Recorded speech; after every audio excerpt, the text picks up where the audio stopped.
Hi everyone, this is Atypica team, and we have done a lot of AI researches with AI consumer interviews in the past, but today we have got Game Theory Lab here. So this project is about observing AI in the context of games. So for example, we have got Prisoner's Dilemma here. This is a game theory game that is very popular. It is about betrayal. Basically, there are two players arrested, and they need to decide to cooperate with each other or to betray. And we have observed that AI has a much lower betrayal rate comparing to human and across rounds. And this is a very interesting observation. Other than this game, we also have other games implemented like All Pay Auction, Volunteer's Dilemma. And another very interesting thing I want to share is about the trolley problem. This is not a game theory game, but this is a very well-known philosophy game, and it is about moral decision. To introduce this, classic trolley problem is about pulling the lever. So you have a lever, and it changes the trail of the train. And there are two trails in front of you. One trail has one person, the other trail has five people.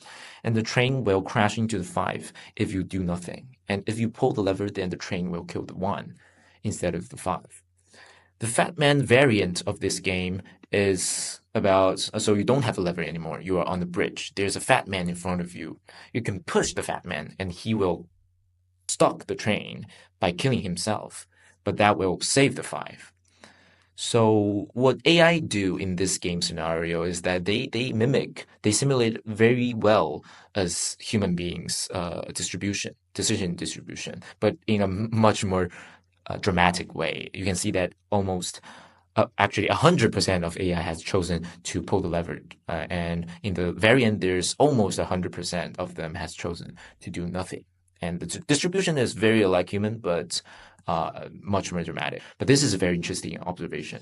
And the third thing I want to share is the automaton game. I don't know how to pronounce this, but this is a very simple game.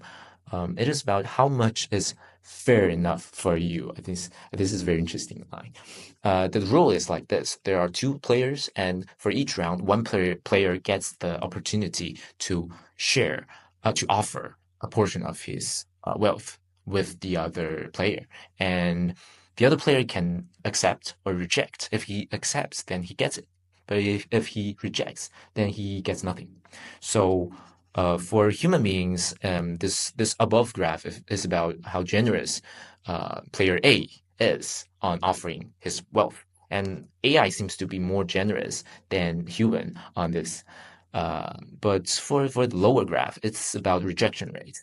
So for human, they often reject when the offering gets smaller. And maybe due to fairness or maybe due to pride. But for AI, we actually don't have the data for those three columns because AI has been very generous on their offering. But for this column, we can see that they have been more rejecting more compared to human. I don't know why, but this is maybe actually they are simulating the pride, or are they simulating the fairness? I am not sure, but definitely we are going to look into this more.